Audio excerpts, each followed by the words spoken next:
if it was really going on, I mean, how many cattle do they have to mutilate? How many people do they have to mutilate? How many abductions, removing, the eggs and semen and all this stuff? It has to constantly be going on with all the reports. I mean, that's the part where I'm so confused.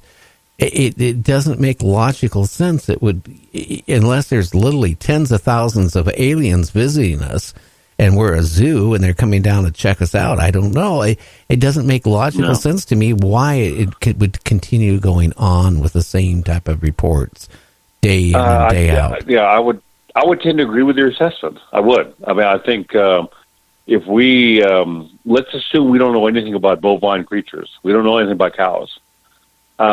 If you abduct and examine 3 or 4 individuals of that species, you pretty much know everything you would need to know about that species. You wouldn't have to abduct and mutilate several thousand individuals. It's logical. You wouldn't have to do that. An advanced species would not have to abduct several thousand individuals of whatever species, whether it's bovines or humans or whatever, to find out everything there is to know about that species. You could do that with just a few individuals. So that's a troubling question that needs answering. I mean, abductions and mutilations are there's only a few cases out there, and I'm being sarcastic. There's thousands of cases out there. Is it logical to assume that they are all alien related? I don't know. I don't know. I mean, I take that stance with abductions. We're talking tens of millions of people in the United States alone are claiming to have been abducted by aliens. Is it realistic and logical to assume that all those cases are UFO related? I won't make that jump. I think a few are, definitely, but every one of them, I think that's just illogical. I don't think the data shows that. So, and again, logically, why? Why would extraterrestrials need to abduct tens of millions of humans? For what purpose? I mean, we can assume they're more advanced than us. So what would they need to do? Why would they need to conduct themselves in such a way? I'm with you. It seems illogical, at the very least. And if they're abducting that many people or putting implants into people and doing all this stuff that's being reported, we might be the minority. You and me and James and a few other people out there, because I would think by now almost everybody here walking this, and where you live and where I live has all been abducted, and there's very few people that haven't. That's what I'm getting at. And again, I had one person on my show here several months ago that said, these cattle mutilations are done by the government. Well, to me, that don't make logical sense, because if the government wants to experiment, like the military, they could have their own cattle on the Air Force base or Marine base or Army base. They don't need to go around and take people's cattle and do this stuff. It's just a lot of questions out there. And you're getting all these reports. Are you coming up with any ideas on anything? Is anything falling in a pattern here? No. That's the other thing I get grief on is I've been examining UFOs with a topic since the very late 1980s. And I have no answers. I have no idea what's going on. I have my own personal belief structure. Like I said, I believe alien visitation is going on. But as to how often this happened, the motivations behind that, why are they coming here? How did they find this? Was it accidental? I have no answers. No, I don't. I mean, there's a few very strong, thought-provoking cases in the UFO literature that are beyond description. They're beyond explanation. The rest of it is, for lack of a better term, junk. A lot of it is, most of it is explainable. But the few that are unexplained are really bizarre. And I had this discussion with an individual Friday night, and he wanted to know more about the UFO topic. And I said, one of the bizarre things about UFOs is, in any other field of study, you would assume that a sighting or an event that had the most witnesses, the most physical evidence, multiple witnesses, documentation, multiple chains of evidence, you should be able to solve that case. That's a logical conclusion. It's a logical assumption. It works in reverse with UFOs. with UFOs, the cases that remain unexplained are the ones with the most evidence. That makes no sense, but that's the way it is. As to why that is, nobody knows.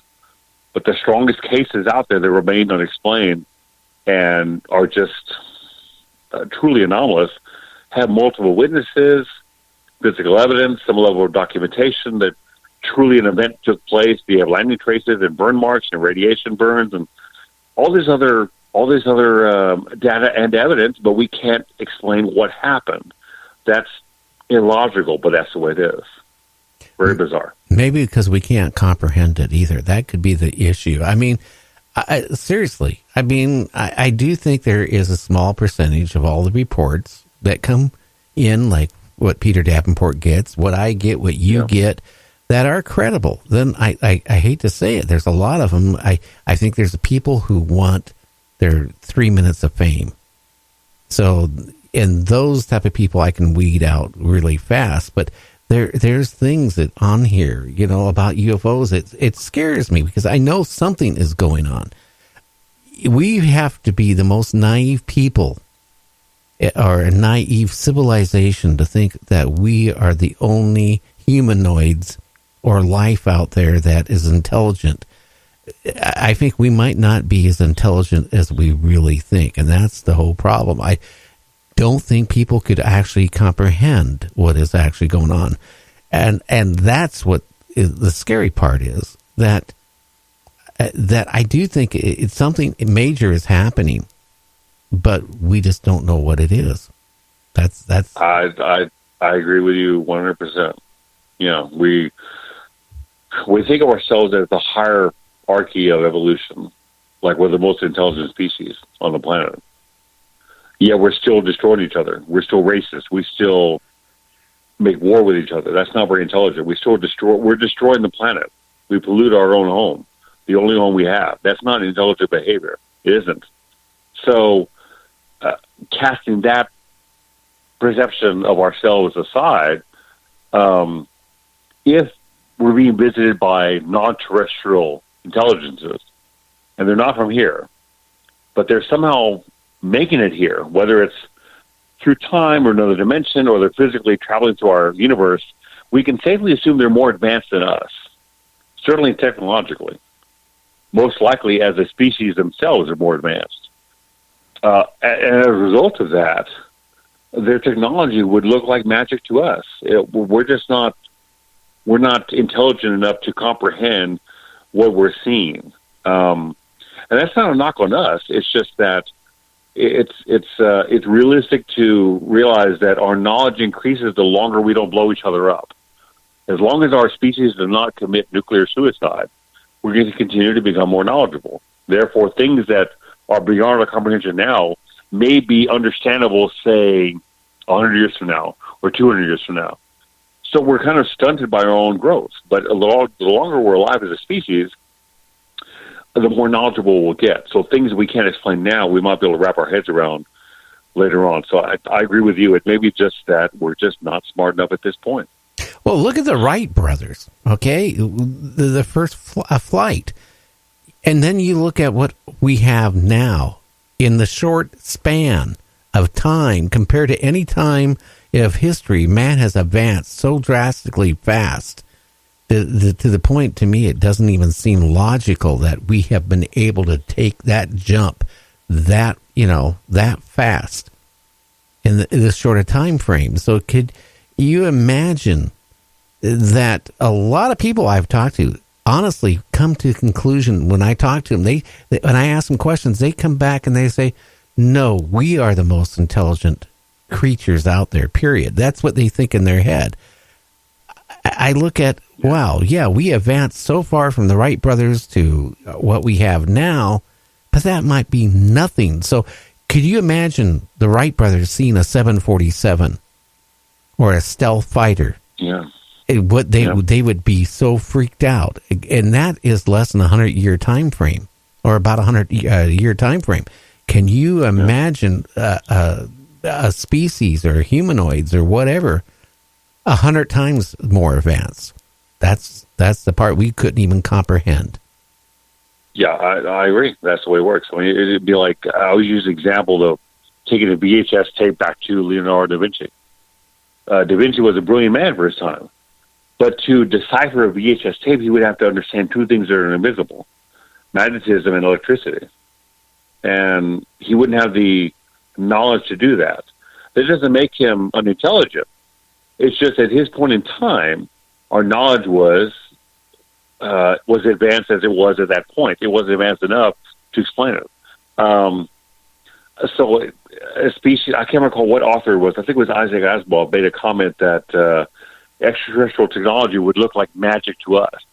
It would be so advanced ahead of what we're at now. I tend to agree with that. So it kind of works that way. I mean, there were individual scientists prior to the Wright brothers flying that said that heavier than air flight was impossible. They were wrong. There were scientists that felt that we were unable to land on the moon because they felt the lunar lander would sink it to the surface. They were wrong. Isaac Newton was proven wrong by Einstein. Quantum mechanics has proven that part of Einstein's theories are wrong. So it's not that these are brilliant people. It's just that our knowledge increases as time moves forward. So we build our knowledge on the shoulders of giants and generations behind us, but we get smarter and smarter and more knowledgeable. And naturally, things we thought were correct are being disproven as time goes on. So I'm with you. Yeah, we need to keep moving. Yeah. Yeah. I don't know. I'm not the age. I don't know if the answer of UFOs are real or will ever be explained. I don't know if the government is going to ever come out and be honest with the public. I don't think they will. I really think, again, back here 8-9 months ago, people were talking about disclosure. There was a group of different people, I won't even say who swore up and down disclosure was this matter of weeks, months away. Well, yep. Yeah. Well, I've been hearing this for, years. And, I don't know how old you are. I'm going on 68. I've been in broadcasting since my early 20s. I've been hearing it probably since my 30s. And yet I've not really seen anything other than what the Navy said that, hey, there's unidentified objects, but they never came out and said, hey, they're coming out from out there. Yeah. I'm in my early 50s, but I've seen the same thing you have. Every year this is the year of UFO. This is the year it's going to be disclosed. It doesn't happen. I mean, the military and the government has no motivation to release anything they have at this point. They don't. There's nothing to be gained. There's no advantage. It's not advantageous for them to come out and admit they have anything, if they do have anything. So I just don't think it'll happen. But individuals in the community are always saying it's going to be this year, it's going to be this year, it's going to be in a few weeks, and it never happens. It never happens. Will it ever happen? I hope I'm wrong. I hope it does some point. I really do. But I just don't see it coming down the road. It's the same talk as has been going on. I've been seeing this since the late 90s, late 80s. Yeah. And same thing. Year after year, same claim, same anticipatory statements made that something's down the pike, and that pike never approaches. It never happens. Well, this is people wanting it so bad. But you know what? Yeah. The day it happens is when something happens, like a UFO crashes, where it is seen by literally tens of thousands of people, or something happens where they can't sit there and deny it. That's when it's gonna, make people aware of it, and the government might have to come out at that point. Hey, our time is up. William, like always, it's been good having you on the show. Again, when can they find your show on Facebook? Oh, thanks for having me on again. It's an honor and a pleasure. You can find my Nicole Thackett and I on our program, UFO'S, a Grounded Commentary. It's every Wednesday evening at 9 p.m. Central Time. The broadcast appears on the Facebook page entitled William Pullin UFO Historian. It's also shared on many other Facebook groups. It's every week, and we discuss a different topic every week, and we love commentary interaction, so listen in and join the fun. Well, people, go out and make sure you watch it and listen to it. Well, you have a great week. It's coming up, and maybe I can talk to you coming on late January. Excellent. Thanks, Harry. Thanks. Okay, you take care. Thank you, sir. Night. Well, Bye-bye. James, guess what? We got break time again. break time, or pee time, whatever you want to call it. Or I should have said tea time, right? A slip of That's the tongue. what you meant to say. Yeah, Yeah. slip of the tongue. Anyway,